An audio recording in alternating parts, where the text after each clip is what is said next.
Questa è un'opera strategica per il turismo del Friuli Venezia Giulia ed è evidente che dobbiamo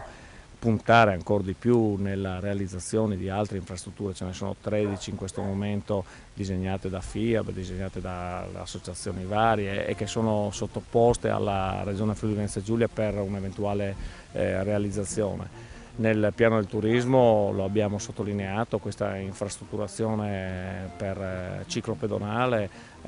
diventa fondamentale per poter accogliere quello che una volta veniva definito turismo di nicchia, ora non lo è assolutamente più perché i numeri sono in crescita esponenziale e c'è la consapevolezza che è un valore aggiunto quello di poter raggiungere alcune località turistiche, culturali così importanti come ad esempio qui Aquileia, usufruendo della bicicletta, quindi penso che sia una delle cose che realmente questa giunta dovrà impegnarsi a realizzare al più presto. L'assessore Santoro, la collega Santoro che è la collega competente per le infrastrutturazioni, sta già mettendo in atto appunto il disegno strategico di tutte le ciclovie per il Friuli Venezia Giulia e penso quindi che già nella finanziaria per il 2015 ci saranno fondi per progettazioni ulteriori.